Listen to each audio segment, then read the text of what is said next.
Happy New Year, viewers, and welcome to the world of the Salisbury Organist. As I embark on journeys into the English countryside, my hope is to fill you with blissful nostalgia for a society which is slowly slipping away. But I also want to relax you, to give you a break from the stresses and strains of modern life. So, if I'm the soundtrack to your Sunday evening cooking, that's fine by me. If you fall asleep to the sound of my voice, I couldn't be more chuffed.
Welcome, viewers, to the parish of the Woodford Valley with Archer's Gate.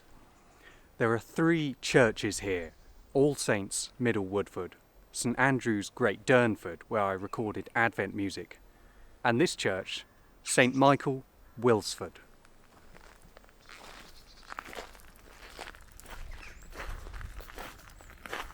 As I drove here this morning, the rain was pouring down, but the sun is now shining for me.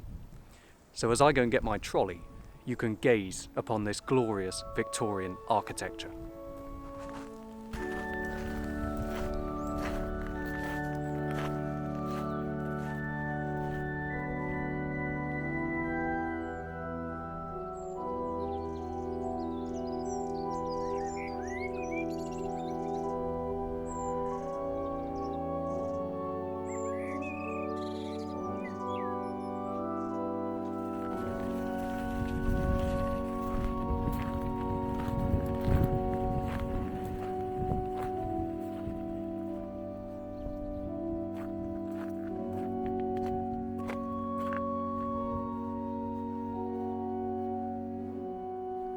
Another feature which strikes me here is this immaculately kept graveyard. If there was ever a corner for a cheese and pickle sandwich, this is surely it.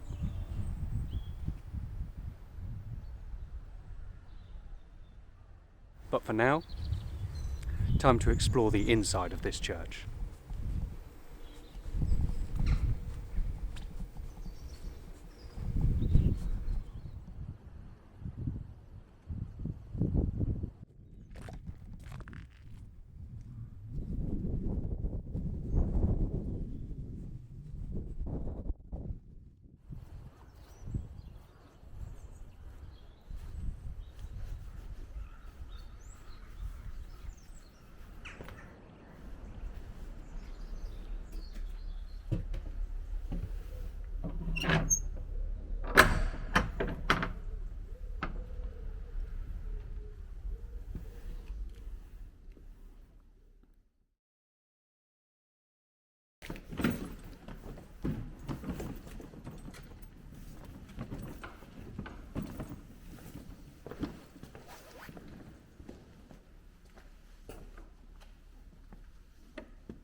A church of overridingly Victorian design.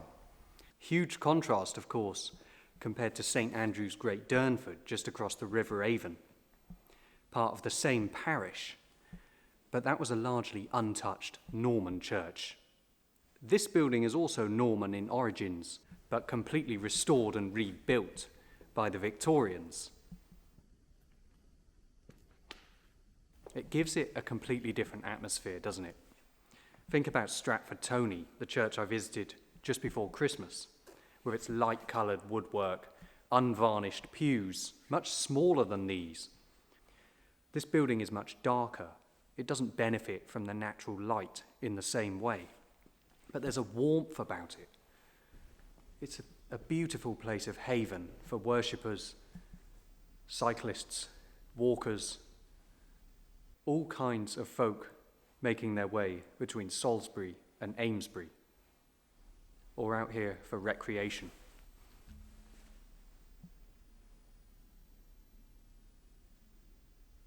Most people don't know this building is here. I'm glad I do. And now you know. Let's see what history we can find.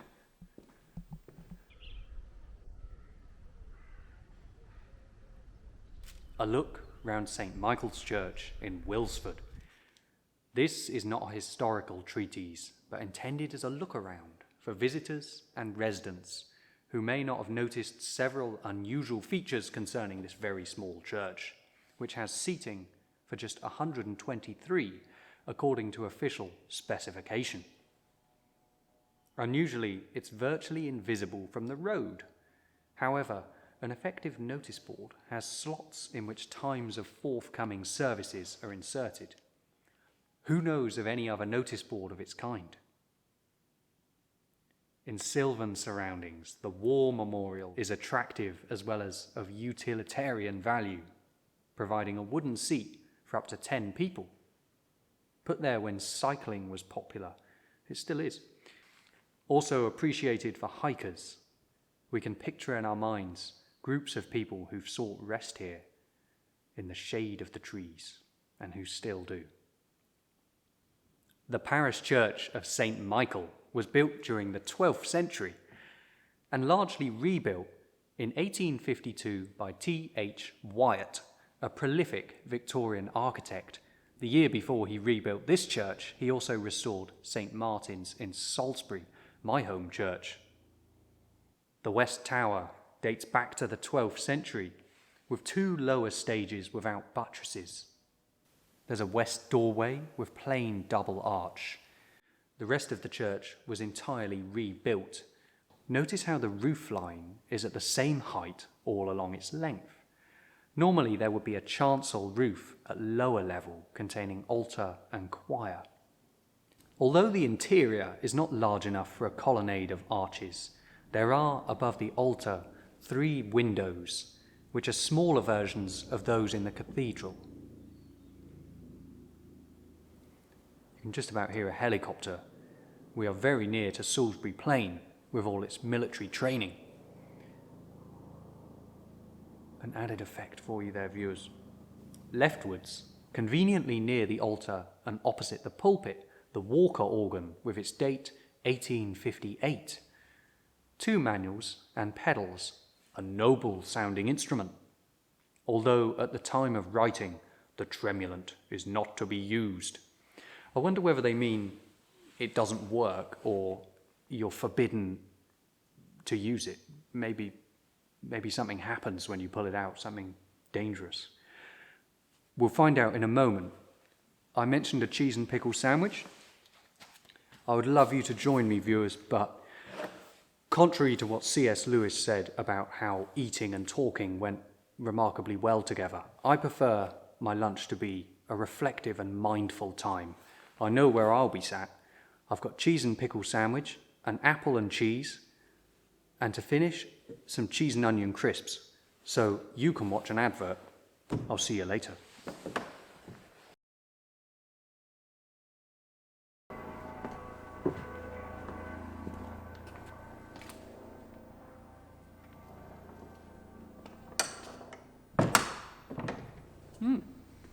Delicious, thank you. Right, time to see how noble this instrument really is.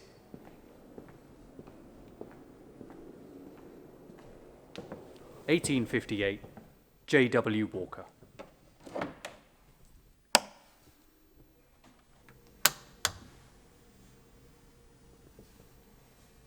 This, I think, is the largest organ I've investigated so far.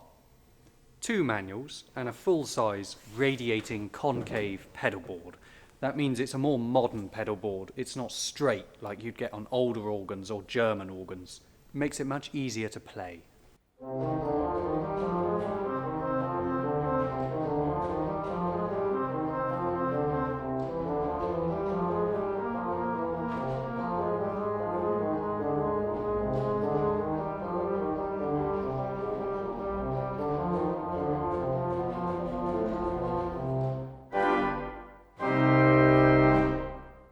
Let's take a look at these stops. The lowest is the board on, that's for the pedals alone. It's the only stop which is played solely by the feet.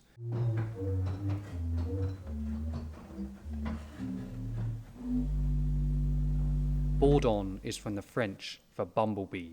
It means buzz. The way I produced such a loud sound with the pedals was by coupling to the manuals.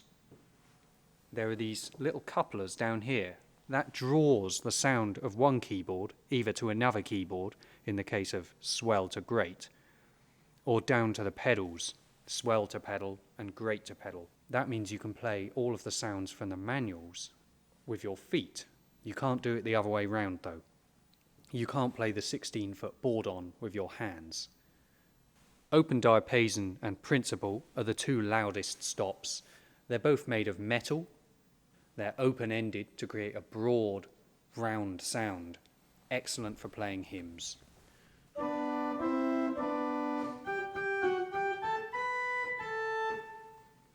And then the quieter version is the stopped diapason. These are pipes made of wood with a stopper at the end, which creates a characteristic sound when it forces the air back down the pipe. Much more gentle. Finally, there's a dulciana, which means sweet, perfect for sustained music.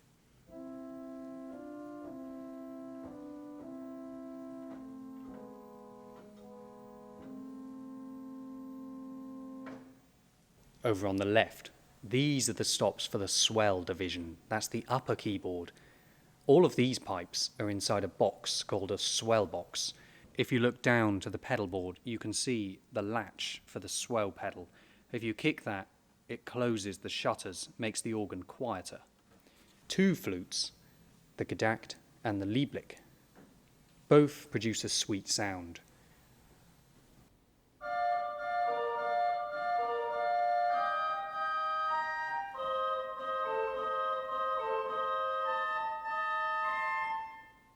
There's also an oboe, useful for solos, but also for bolstering the chorus.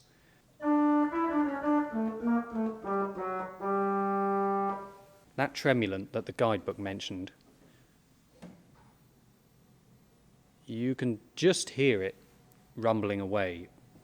Let me see if it works.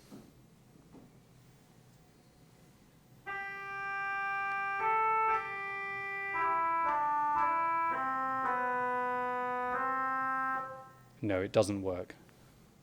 Personally, I don't find tremulants the slightest bit useful.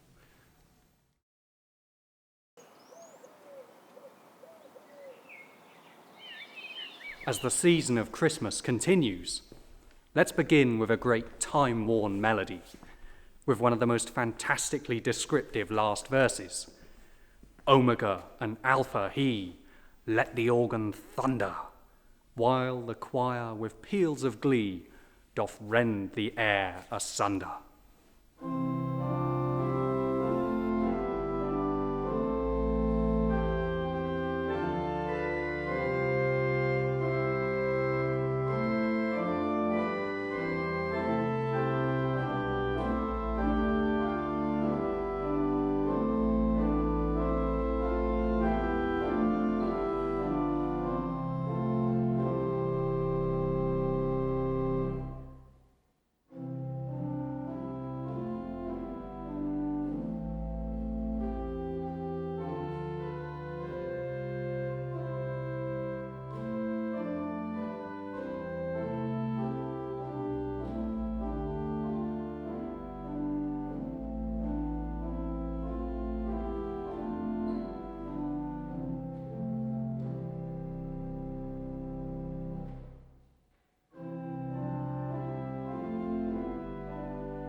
as the sun begins its descent here at Wilsford, it seems only apt to play a piece written for the service of Vespers, or evening prayer.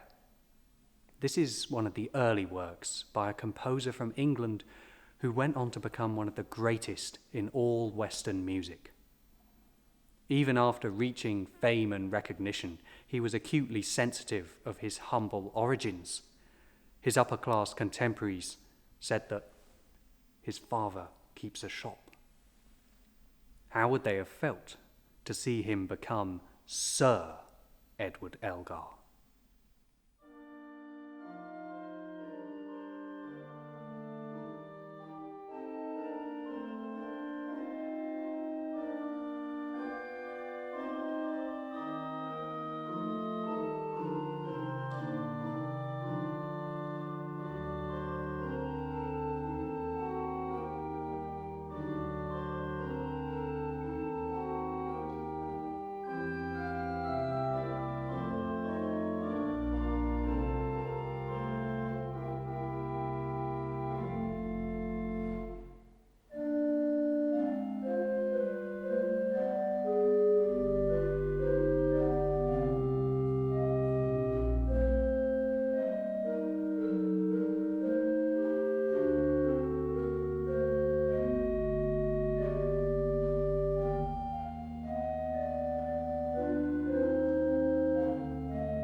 As this adventure comes to a close, I'd like to end in a state of thankfulness for the natural world.